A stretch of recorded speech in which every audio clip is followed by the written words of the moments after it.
강혜신의 오늘의 미국.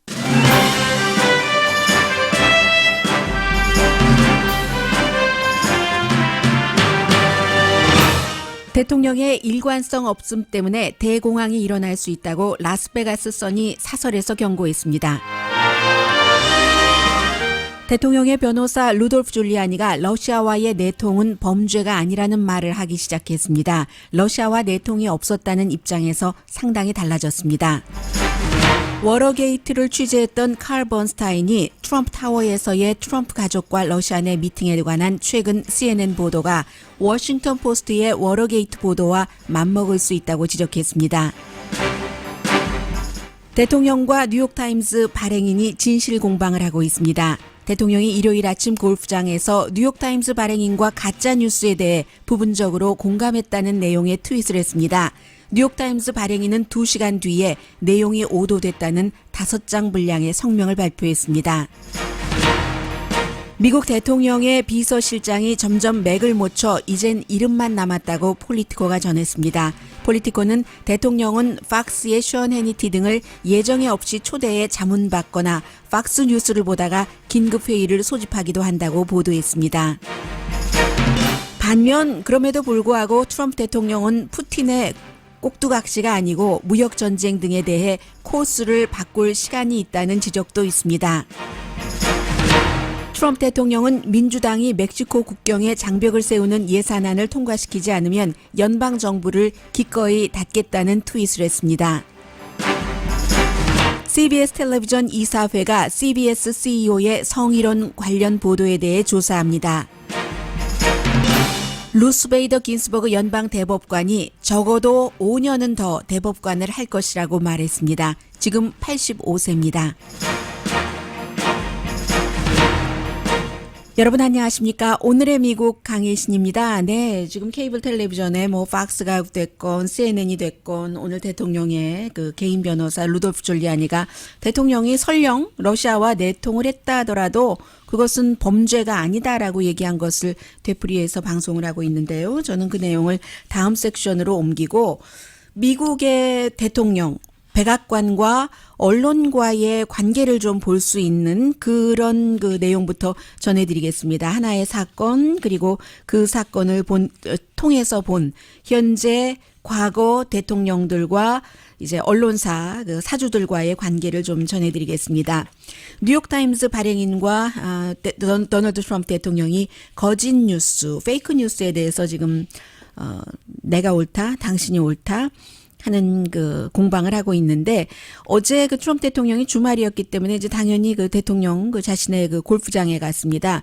그 골프장에서 아침에 트윗을 했는데 뉴욕타임스 발행인을 만나서 대화를 했을 때 페이크 뉴스가 사회에 끼치는 그 해가 많다 이런 그 의견들을 받았다는 그런 내용의 트윗을 했습니다. 하면서 트럼프 대통령이 항상 남을 비난하거나 하면서도 끝에는 꼭 새드자를 붙여요. 슬프다는 그런 단어를 붙였습니다. 딱 그 트윗을 하면서 그 정말 사람들에게 적은 언론이다라고 했습니다.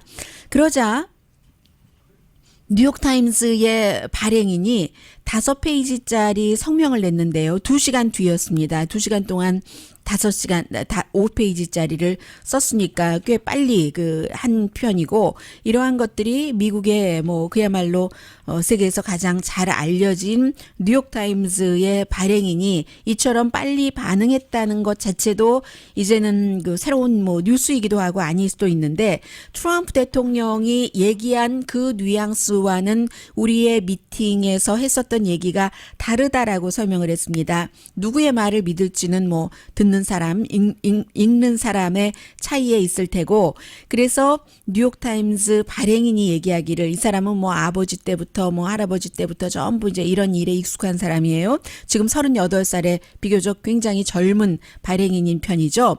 대통령이 만나자고 해서 7월 20일에 백악관에서 만났답니다.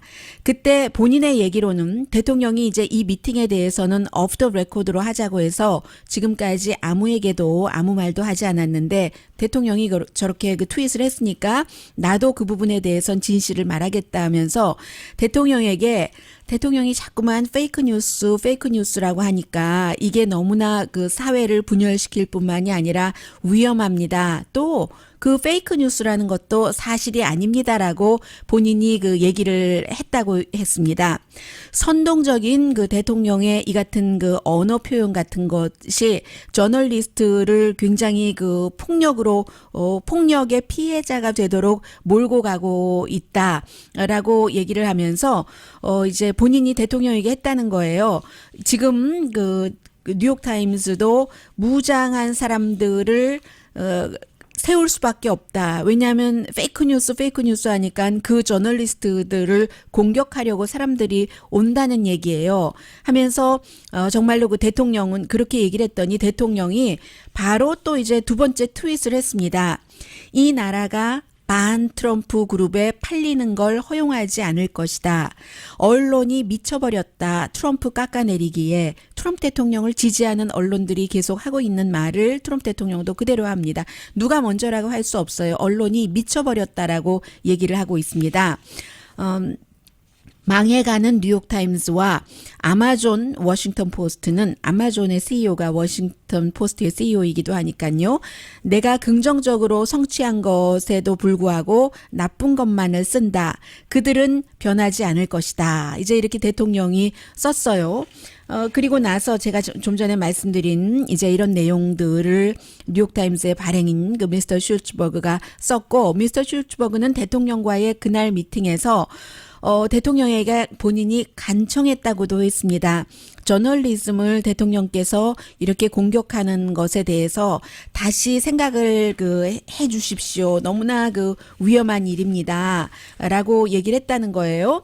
그리고 대통령에게 무장한 가드가 지금 그 신문사를 지키고 있어야지 되는 게 참 참담한 현실입니다. 뭐 이런 식으로 얘기하니까 대통령이 깜짝 놀라면서 아니 아직까지 무장한 가드가 없었느냐고 반문을 했다는 거예요. 그리고 페이크 뉴스라는 말이 본인에 의해서 이렇게 널리 유행어가 된 것을 굉장히 자랑스럽게 생각한다는 말도 뉴욕타임스 그 발행인에게 대통령이 그날 미팅에서 했다고 하고요. 그리고 뉴욕타임스 발행인은 그런 대화를 하는 동안에 대통령이 자신의 말을 좀 잘 듣고 들어준다고 그렇게 느꼈었다고 얘기를 합니다. 왜냐하면 또 대통령이 말로써도 한번 생각을 해보겠다 그런 제안에 대해서 이런 얘기를 했다는 거예요. 그런데 이제 느닷없이는 아니죠.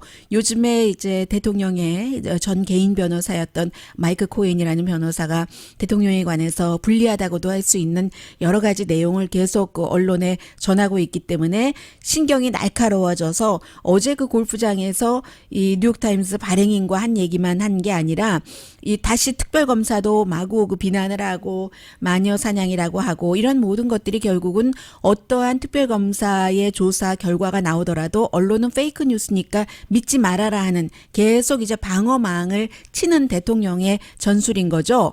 그런데 제가 말씀드리고 싶은 것은 미국의 언론과 대통령과의 관계는요. 완전히 독립적이지는 않습니다. 뭐 어느 나라나 마찬가지고 사람과 사람의 관계이기 때문에 사람과 언론사, 백악관과 언론사의 관계지만 백악관의 주인인 대통령과 언론사의 사주와의 관계이기도 합니다. 그래서 여러분들께서 지난해 나왔던 그 더 포스트라는 영화 보면은 워싱턴 포스트의 사주가 그 워터게이트 사건 같은 것을 보도를 할 때 그 전에 대통령과 또 뭐 국방장관과 파티에서 만나고 친한 사람들이잖아요. 별장에서 휴가들을 같이 보내고 그럼에도 불구하고 이것을 뭐 워터게이트 뭐 등등 이런 것 워터게이트 그 이전이죠. 그 베트남 전쟁에 관해서 보도를 할 때 이런 것을 해야 돼 말아야 돼 하면서도 결국은 하잖아요. 사주의 입장에서 뭐 신문이 유명해지기를 원하는 것도 있고 또 편집장의 뜻도 있는 것이고 그러나 그 당시에 워싱턴 포스트는 돈을 모아야지만 됐기 때문에 작은 지방지 워싱턴 DC라는 그런 신문에 불과했기 때문에 뉴욕타임스 거대한 신문에 비해서 그래서 예민한데도 불구하고 결국은 했다는 것 아니겠어요? 그런 식으로 과거부터 지금까지 백악관과 언론사 사주와는 아주 좀 파티에서 만나고 하는 사이니까 왔다 갔다 하는 게 있기는 있습니다. 그런 것들이 없다는 것을 보여주려고 트럼프 대통령이 백악관 출입기자 어떤 파티에도 나가지 않고 하기는 하지만 트럼프 대통령도 완전히 안 하는 것도 아닙니다. 이런 역사가 언제 항상 있어 왔어요. 그래서 심지어는 뉴욕타임스 그때나 지금이나 진보 신문인 건 맞습니다. 그런데도 빌 클린턴 전 대통령이 대통령이었을 때도 지금의 그 뉴욕타임스 사주의 아버지죠. 미스터 슐츠버그의 아버지인 아서 슐츠버그 주니어가 사주로 있었을 때도 그 뉴욕타임스의 사설이 마음에 들지 않아서 빌 클린턴 대통령이 이제 좀 만나자고 해서 두 사람이 만날 때 뉴욕타임스 사주가 대통령에게 한 말이 무조건 우리는 대통령이 하는 일에 대해서 좋다고만 할 수 없습니다. 이게 tough love. love는 love인데 정말 부모가 뭐 예를 들어 자식 사랑할 때도 꾸짖잖아요. tough love입니다. 이렇게 얘기를 했었을 때 빌 클린턴 당시 대통령이 그러면 뉴욕타임스도 그 러브 파트를 터프도 터프지만 러브 파트를 잊지 말아달라라는 얘기를 했었고요. 그 다음에 10년 뒤에도 또 조지 부시 이번엔 공화당 대통령이잖아요. 그때도 뭔가가 마음에 들지 않아서 그때는 이제 국가안보국이 뭔가 법원의 영장 없이 모니터링하는 이 진보 정권보다는 보수 정권, 민주당 정권보다는 공화당 정권에서 어떠한 특별한 일이 있을 때 뭔가 그 정부의 권한을 이렇게 하는 행동에 옮기는 그런 것을 많이 하잖아요. 그래서 이제 그런 일에 대해서 뉴욕타임스가 보도를 했었을 때 조지 부시 대통령에게 불려갔다고 썼습니다. 이번에는 뉴욕타임스 보도예요. 미스터 슐츠버그 같은 발행인이에요. 불려갔었는데 이제 그 대통령과 언론과의 관계에 관한 그 전문가인 마사 그 커멀 씨가 지적을 하기를 미국의 대통령들도요 발행인들을 불러서 여러 가지 그 대통령이나 국가가 지금 처한 입장 같은 것을 설명을 하면은 자신이 그렇게 한 것에 대해서 모든 게 다 이제 의도가 통하고 이루어지고 도움이 될 것으로 생각을 한다. 도움이 되기도 하겠죠. 뭐 어느 선까지. 그래서 도널드 트럼프 대통령도 뉴욕타임스를 가짜 언론이라고 얼마나 비난을 해요. 워싱턴 포스트를. 그러나 또 어떤 그 신문사 같은 곳을 방문해야지 될 때는 뉴욕타임스를 방문을 합니다. 뉴욕타임스 편집인들을 또 방문을 해서 인터뷰도 하고 워싱턴 포스트도 마찬가지고 아주 중요한 일을 정부가 언론에 흘려서 공개해야지 될 때 페이크 뉴스라고 지적을 하는 워싱턴 포스트를 선택을 합니다. 어떤 마이크 폼페오 국무장관이 북한을 방문할 때 폴 기자단을 몇 명 데리고 가야지 되면 워싱턴 포스트와 역시 페이크 뉴스라고 비난을 하는 AP통신 기자를 선택을 합니다. 왜 그러겠어요? 페이크 뉴스를 전하는 언론이면 그렇겠습니까? 영향력이 그만큼 많고 나름대로 그 균형이 있는 언론사이기 때문에 그런 거겠죠. 그래서 대통령의 딸과 사위도 지난주에 뉴욕타임스 그 주말 보도를 보니까 이 역시 그 발행인을 집으로 초대를 한 거예요. 좀 잘 좀 써주십시오 하는 거겠죠. 지금 더군다나 대통령 딸 이방카는 워싱턴의 정치에 몰입하겠다고 본인의 옷 뭐 여러 가지 뭐 등등의 뭐 액세서리 같은 것 브랜드를 포기하겠다고 발표를 했잖아요. 그런 식으로 이게 그 여전히 대통령이 페이크 뉴스라고 하면서도 뉴욕타임스 발행인 만나자고 하고 이런 일들이 그 있습니다. 반면에 역시 관계인데 팍스와의 관계는 너무나 사랑하는 관계입니다. 그래서 이제 팍스 뉴스의 뭐 팍스 앤 프렌즈 같은 것을 보다가 즉흥적으로 회의 같은 것을 자주 소집을 한대요. 지금 대통령이 폴리티코가 보도를 한 건데 그 내용의 핵심적인 주제는 이런 거였거든요. 존 켈리 비서실장, 한국도 비서실장이 굉장히 중요하지만 미국도 비서실장이 너무나 중요합니다. 대통령이 모든 것을 다 관장을 할 수 없기 때문에 이 비서실장이라는 직책을 통해서 스크리닝을 하죠.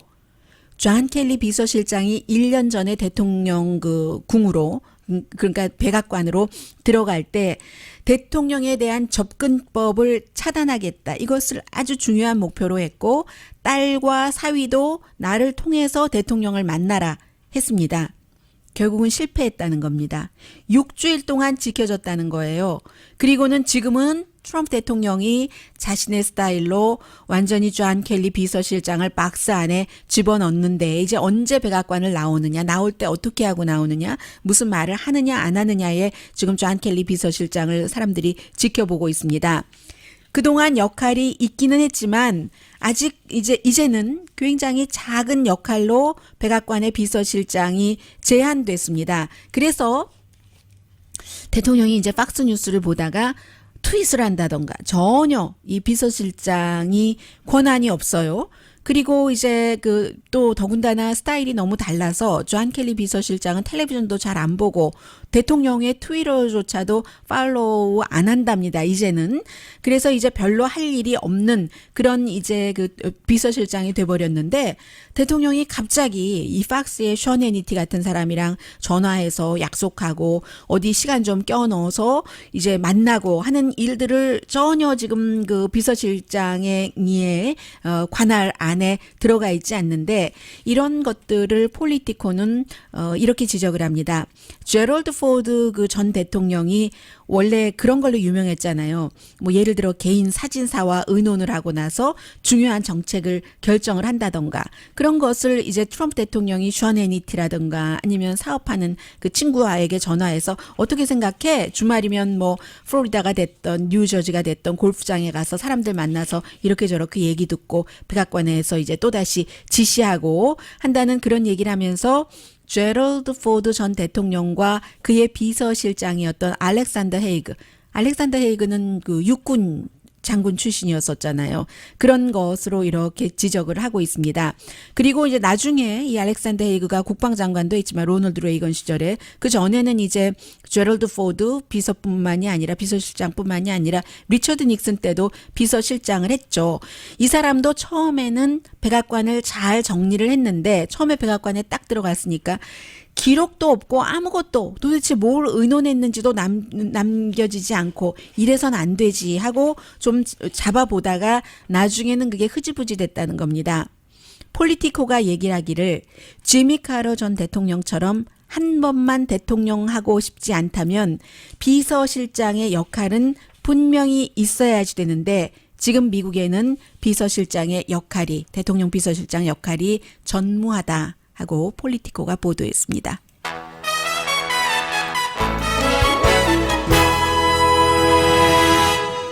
이 세상에 전무라고 말할 수는 없으니까 방송에서요. 뉴스니까 거의 전무한 편이다. 이 정도로 말씀을 드리겠습니다.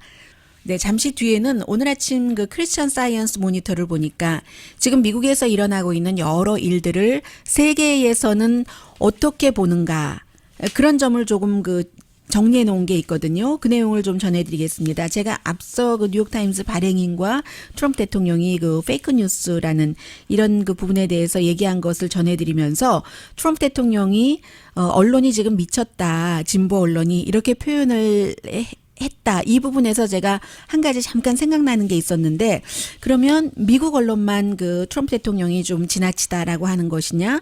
미국 언론만 그렇다면 100% 그렇다면 정말로 트럼프 대통령 주변에서 얘기를 하는 것처럼 이 그 기존 질서를 파괴하고 나쁜 것을 뿌리 뽑으려는 정말 썩은 물을 다 펌프로 뽑아내려는 트럼프 대통령이 얄미워서 언론에서도 그동안 그 더러운 물로 이득 본 게 있으니까 그 이득을 놓칠까 봐 트럼프 대통령을 비난한다라고 얘기할 수 있지만 미국 밖에서의 분위기는 어떨까요? 그런데 그 밖에서 아직 시간이 있다. 트럼프는 푸틴의 꼭두각시가 아니다. 이런 지적도 있습니다. 잠시 뒤에 전합니다.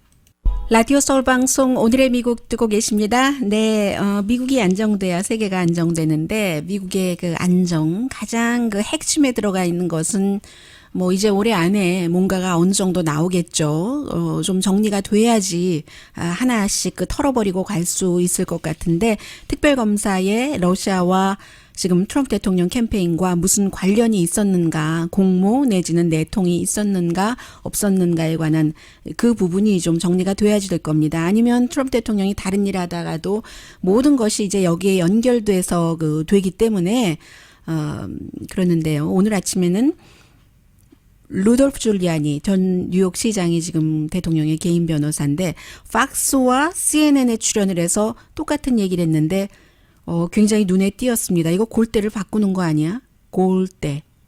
골할 때 그 골대를 바꾸는 게 아니야? 뭐 이렇게 얘기하는 사람들이 있던데요. collusion, 그 공모나 내통 이런 것에 대해서 아니 설령 대통령이 러시아와 내통했다 하더라도 그건 범죄가 아니다라고 얘기를 했거든요. 이제 여러 가지 인터뷰 과정에서 이제 그 로버트 멀러 그 특별검사의 조사를 비난을 하고 트럼프 대통령은 지금까지 잘못한 게 없다 뭐 등등 얘기를 하다가 나온 말입니다. 먼저 그 CNN과의 얘기를 좀 들어보시죠. I've been sitting here looking in the federal code trying to find collusion as a crime. 박스 하고 Collusion is not a crime. Everything that's been released so far shows the president to 네, be it's not absolutely 하고 innocent. 박스의 앵커도 거들고 있군요. 본인도 뭐 연방 검사도 하고 해봤지만 이 콜루전이라는 것은 범죄가 아니다, 크라임이 아니다라고 박스 것을 먼저 들어보셨어요. 그리고 뭐 비슷한 시간대에요. 이 CNN 방송에도 아침 프로그램에 출연을 해서 아니다, 이 공모했다 하더라도 그건 범죄가 아니다라고. Colluding about Russians. Which I might even know if that's a crime, colluding about Russians. Okay. You start analyzing 그러니까 이제 그 뉴데이즈 앵커가 뭐 이런 표현을 했죠. the hacking is the crime. 해킹 is crime. 해킹한 것은 크라임이라고 얘기합니다. 그러니까 러시아는 그 범죄라는 얘기예요. That certainly is the original. Well, the president didn't Yes. hack. Of course not. That's the original. 예, 대통령이 해킹했냐 하니까 of course not. 대통령 해킹 안 했다라고 CNN 앵커가 No, it 얘기를 has led 했고요. other places. The meeting with the Russians. If you got the hacked information from the Russians here at CNN and you played it, would you be in jeopardy of going to jail? Of course not. 네, 이제 아무튼 그런 것은 이 말 자체가 굉장히 중요한 것 같아요. 왜냐하면 지금까지 계속 러시아와 공모는 없었다라고 얘기를 했습니다. 몇 단계 달라진 부분이 있어요. 처음에는 러시아가 미국 선거에 절대로 개입하지 않았다. 그리고 그 뒤에 지금 그 누네스 연방 하원 의원이 주도를 해서 트럼프 대통령과 굉장히 가까운 조사한 그 결과에서도 결국은 러시아가 미국 대선에 개입하지 않았다라고 결론 내리기를 원한 사람이 많았지만 러시아가 개입했다라고 결론이 나왔습니다. 그 이후에는 할 수 없이 트럼프 대통령 자신도 트럼프 대통령을 지지하는 언론사와 언론인들도 러시아는 개입을 했다라고 얘기를 했고, 그러나 트럼프 대통령과 트럼프 대통령 캠페인은 아무런 공모가 없다라고 얘기를 했습니다. 그런데 이게 오늘 아침에 처음으로 바뀐 겁니다. 설령 공모를 했다 하더라도 이것은 범죄가 아니다라는 얘기를 하는 거예요. 이 얘기가 이제 나온 게 그거잖아요. 트럼프 대통령의 지금은 현재는 루돌프 줄리아니아가 변호사지만 전 변호사였던 마이크 코엔이 대통령 아들과 러시아 변호사 등등 뭐 사위와 또 대통령의 선거대책본부 위원장이 함께 트럼프 타워에서 만난 그 미팅 전에 트럼프 대통령이 후보였었을 때 알고 있었고 만나라고 허락을 했고, 그 뒤에 이게 다 드러나고 나니까 대통령의 아들도 안 만났다고 하고 그런 일 전혀 없다고 했어요. 그런데 이메일 같은 것이 드러나고 나서 할 수 없이 인정을 했어야 될 때 이거 어떻게 수습하지 했을 때 아버지가 유럽에서 뭔가 그때 무슨 회의였었죠? 참석하고 오다가 공군기에서 아들에게 입양 그 문제에 대해서 얘기하라고 해라 하고 코치를 한 거예요. 거짓말 코치를 한 겁니다. 미국 대통령이 대통령 아들한테. 그게 사실은 러시아가 힐러리 클린턴에 대해서 나쁜 그 정보를 준다고 해서 만난 것이었었죠. 다 이제 드러난 거예요. 이메일이 그 왔다 갔다 하던 그 부분이 이제 있고 나서 설령 내통이라도 그것은 범죄가 아니다라는 대통령의 변호사의 얘기까지 나오게 된 겁니다. 이게 어떤 그 계기가 될지 아닐지는 모르지만 아무튼 큰 변화예요.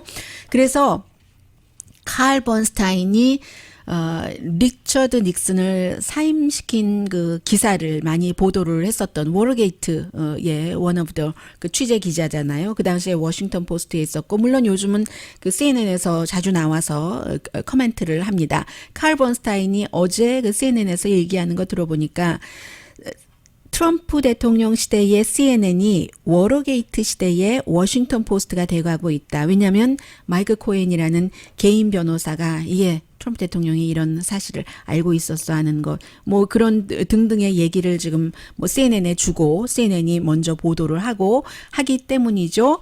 그래서 이제 그런 얘기, 그리고 리처드 닉슨을 사임시킨 이 워터게이트 그 사건의 이 변호사 자체가 본인도 뭐 아직까지도 그 여러 경로를 통해서 확인을 해봤다. 저널리스트 중에 저널리스트니까요. 그랬더니 대통령이 이렇게 그 아들에게 입양 그 문제로 만났다고 하고 지시하고 이런 것 자체가 어떠한 이 러시아 사태에 있어서 대통령에게 굉장히 나쁜 증거가 될 수 있다. 그러니까 본인이 그 취재한 바에 따르면 그런 얘기를 했고요.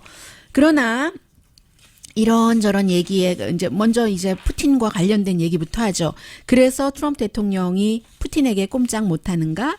이런 부분에 대해서는 그 알자지라 방송은 한 그 러시아 이 모스크바에서 활동을 하고 있는 저널리스트입니다. 이 사람이 이제 알자지라의 칼럼을 쓰고 있는데 뭐라고 얘기를 하냐면 로넌 도브로코프토프 라는 저널리스트인데 컬럼니스트인데 트럼프 대통령은 푸틴의 꼭두각시가 아니다. 지금 민주당과 일부 공화당도 그렇게 말하고 있지만 트럼프가 푸틴의 꼭두각시라는 증명이 아직까지는 없다. 트럼프 대통령이 말하는 것 말고 행동을 보고 판단을 해야지 된다. 하나의 예로 오일과 가스에 대해서 러시아 외교 정책에서 가장 강한 무기가 오일과 가스인데 트럼프 대통령이 사우디아라비아에 오일 생산을 늘리라고 요청을 했다는 거죠. 가격을 낮추기 위해서 이 모스크바를 다 겨냥해서요. 더 중요한 건 유럽에 지금 그 노드 스트림 2 그게 이제 가스 파이프라인 프로젝트잖아요. 또 이제 독일이 그 러시아 거 많이 사가고 있고 지형상으로 미국 것을 뭐 바다 건너서 사가기 그렇잖아요.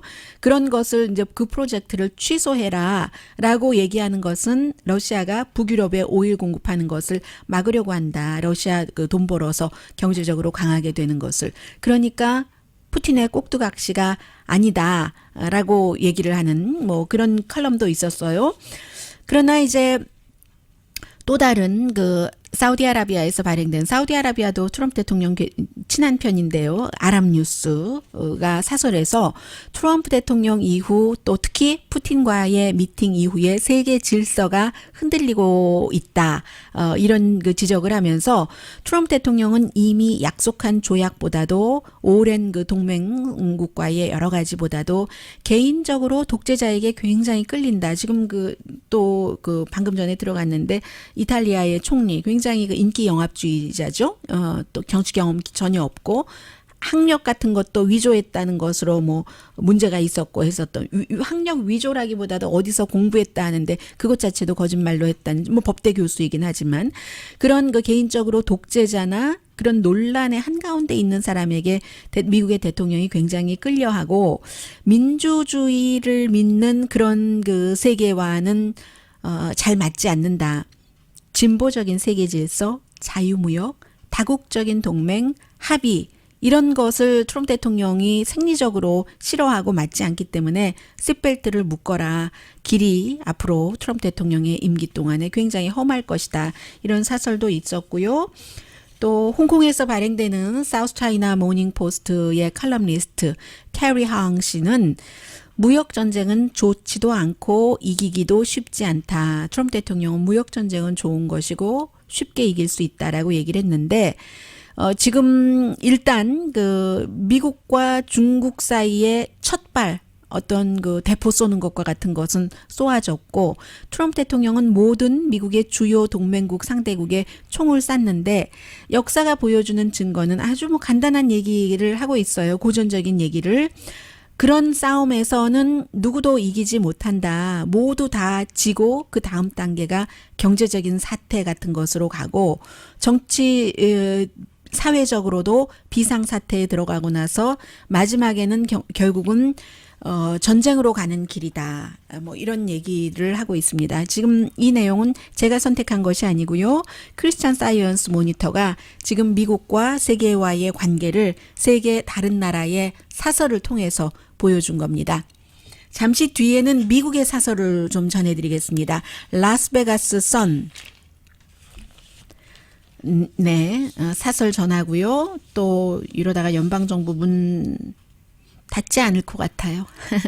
자, 잠시 뒤에 전해드리겠습니다.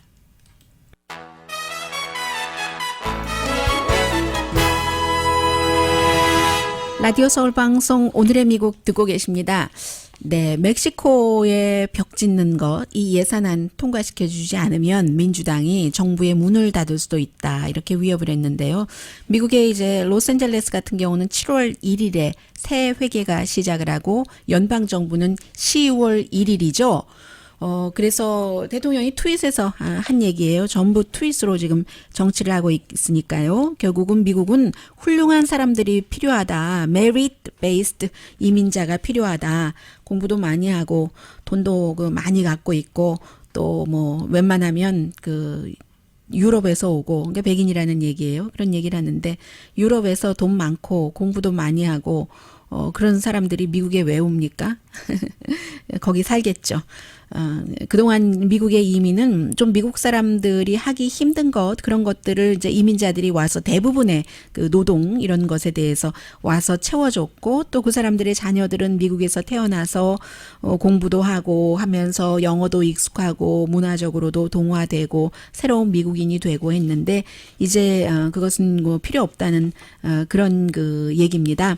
아무튼 왜냐하면 세상에 지금까지 예를 들어 청소하는 사람, 딸기 따는 사람이 부족했는데 그런 것은 이제 이민자들이 채워줬고 변호사, 뭐 정치인 이런 분야들은 미국에서 태어난 사람들이 많이 하지 않았겠어요. 그러나 우리는 미국 사람들이 청소부가 변호사보다 못하다라고 얘기하지 않습니다. 직업 윤리가 다 모든 인간은 평등하다라고 얘기를 하는데 전부 지금 뭐 변호사만 되고 의사 정치인만 되면 누가 변호사, 의사, 뭐 정치인들의 집에서 화장실 청소를 할지는 모르겠습니다만은 아무튼 지금 그런 트윗을 했습니다. 그리고 또 이런 트윗도 했어요. 대통령이 이민자 부모들이 아이를 이용해서 불법으로 국경을 넘고 있다. 의회가 이민법을 고쳐야지 된다. 그러려면 공화당에게 투표를 해라 하는데 자세히 말씀은 안 드리지만 요 며칠 사이에 점점 더 많은 여론조사 결과는 연방 하원을 민주당이 다수당이 될 수 있는 확률이 조금 높아지고 있다는 보도, 분석 같은 것들 나오고 있고요.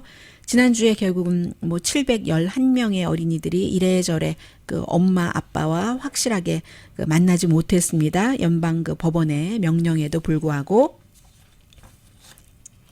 라스베가스 선의 사설 전합니다. 사실은 제가 대통령의 일관성 없음 때문에라고 헤드라인에서는 말씀을 드렸습니다만은 정확하게 쓴 것 아니에요. 제가 이 라스베가스 선은 대통령의 변덕 때문에라고 표현을 했습니다. 대공황이 일어날 수도 있다. 지금 농부뿐만이 아니라 소비자 물건값이 이미 오른 것을 못 느꼈다면 곧 느끼기 시작할 겁니다. 일자리도 잃어갈 겁니다. 대통령이 뭐 유럽, 뭐 또 중국과 무역 전쟁을 지금 상태로 계속 이어간다면 물론 지난주에 유럽연합과는 뭐 웬만큼 좀 딜을 한 것 같지만 그게 변덕 때문이라고 이 라스베가스 선이 표현을 했잖아요. 언제 또 바뀔지 모르니까요. 텍스 파운데이션이 조사한 바에 따르면 지금 이 상태로 가면 36만 4천 개의 일자리가 없어질 것이고 그리고 GDP도 장기적으로는 0.47% 1180억 달러 규모 줄어들 것이다. 국제통화기금 IMF는 무역 긴장이 전체적으로 2020년이 되면은 4천억 달러 정도 미국의 손해를 세계적으로요. 그렇게 해서 가장 큰 피해자는 미국, 경제가 슬로우 다운 할 것이다라고 예상을 하고 있는데 아직 느끼기 쉽지 않지만 뭐 예를 들어 소다 같은 것은 한 캔에 몇 센트 비싸지고 하잖아요. 그렇겠지만 자동차 같은 경우를 보면은 현재 일단 멈춤했습니다. 유럽과. 자동차 관세를 25%를 올린다면 한 자동차 한 대당 뭐 4,000달러에서 6,000달러 정도를 값을 더 줘야지 되기 때문에 그렇게 되는 경우는 텍스 감면으로 연 수입이 12만 5천 달러 버는 가족이 세금 감면 혜택 보는 것이 다 자동차 한 대 산다면 유럽산을 탄다면 거기로 들어가 버린다는 얘기 되고요. 트럼프 대통령은 트럼프이기 때문에 유럽연합 의장과 일단 뭐 콩 좀 수입해 준다고 하고 하면서 자동차 관세 안 붙인다고 하고 좀 더 점검하자라고 얘기를 했지만 언제 마음을 바꿀지 알 수가 없기 때문에 트럼프 대통령은 세계 무역을 양국 두 나라 사이의 균형으로 이해하는데 그건 너무나 오래전의 얘기고 지금 세계적으로 공급 체인이 돼 있어서 이 나라에서 부족한 부분을 이 나라에서 채워주고 이 나라에서 만들 수 없는 걸 이 나라에서 만들어서 서로 맞바꾸기 물물교환 형태로 세계 무역이 이미 시스템이 만들어졌기 때문에 이게 굉장히 중요하고 유럽보다도 중국을 생각을 해야지 되고 캐나다, 멕시코도 더 생각을 해야지 되는데 어쨌든 유럽과 지금 소강 상태에 들어간 것으로 충분하지 않다고 얘기를 하고 있습니다. 또 중국을 겨냥하기 위해서도 멕시코, 캐나다, 유럽 연합과 잘 지내야지 된다고 얘기를 하면서 농부들도 120억 달러 우리 그 콩 때문에 중국과 무역에서 손해본 것 정부가 채워주겠다 했잖아요. 농부가 무상 원조를 원하는 사람이 없답니다. 없는 건 아니지만 당장 주는 거 좋아해요. 그러나 안정된 마켓을 더 원하겠죠. 이대로 나가다면 켈빈 쿨리지 시대 30년대 보호주의로 가다가 30년대에 켈빈 쿨리지 시작해서 30년대 29년 30년에 대공황으로 간다 하는 네브라스카 그 상원의원의 이 말이 너무 유명해졌어요. 벤 세스 의원의 이 말이 그렇게 얘기를 하면서 농부만 그렇게 하고 나면은 할리 데이비슨도 1년에 1억 달러를 손해본다는데 어떻게 할 것인가? 위스키 제조업자는? 청바지를 만드는 사람들은? 트럼프 대통령이나 대통령의 지지자들은 야 조금만 기다려 입 다물고 결국 다 당신들 좋으라고 지금 대통령이 하고 계시는 일이야 이렇게 얘기를 하는데 그 답은 한참 틀렸다고 라스베가스 선이 사설에서 지적을 합니다. 관세는 무역 전쟁은 결코 답이 아니라 양측이 다 잃는다. 사우스포스트 차이나 그와 마찬가지 지적을 하고 있군요. 유럽의 윙크를 일단 했지만 의회 리더들이 미국 근로자와 소비자를 보호하기를 원한다면 트럼프 대통령이 올바른 방향으로 가도록 바로 잡아줘야지만 된다라고 얘기를 하는데 이것도 딜레마네요. 트럼프 대통령 지지 기반에서 인기가 있기 때문에 의회 의원들이 아무것도 안 하고 있잖아요. 네, 여기까지 할까요? 사우스 차이나 모닝 포스트 제가 좀 전에 혹시 잘못 말씀드리지 않았던가요? 잠시 뒤에 뵙겠습니다.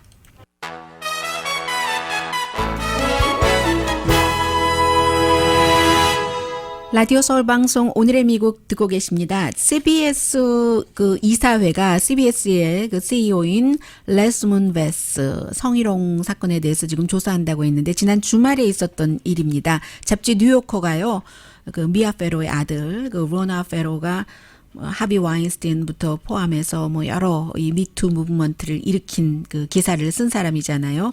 역시 수십 명의 CBS의 전현 그 여성들을 대상으로 취재를 했더니 그런 일이 있었다 하고 본인도 과거의 일이다. 뭐 90년대 뭐 2000년대 초까지 있었던 일인데 불편하게 했다면 너무 미안한데 그렇다고 내가 그것을 그 사람들 일하는 것에 활용했다던가 그렇지는 않았다라고 얘기를 했는데 여성들은 그 때문에 내가 뭐 해고당했다던가 이런 얘기를 지금 많이 하고 있어서요.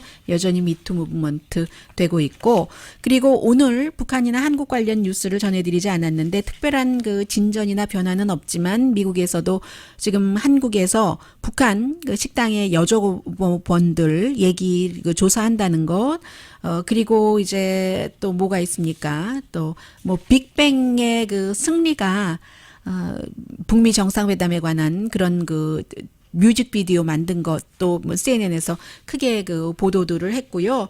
그런 내용이 있는가 하면 루스 베이더 긴스버그 연방 그 대법관이 지금 85세인데 나 앞으로 적어도 5년은 더 해야 된다. 왜냐하면 존 폴 스티븐슨이 90세에 은퇴했으니까 그런 얘기를 했습니다. 이게 왜 중요하냐면 트럼프 대통령이 오바마 때에 8년 동안 2명 연방 대법관을 그 임명을 했는데 지금 이미 2명 한 사람 아직 청문회 시작되지 않았지만 했잖아요. 그리고 그 다음 타겟이 아주 이 진보적인 루스 베이더 긴스버그 그리고 여성이 더 적은데 여성 대법관 자리를 내가 누구로 채우는가 이것을 연구하기 때문이죠. 그런데 5년 더 한다는 거예요. 헌법에 나와 있다는 얘기를 합니다. 잘하면 계속하는 거지.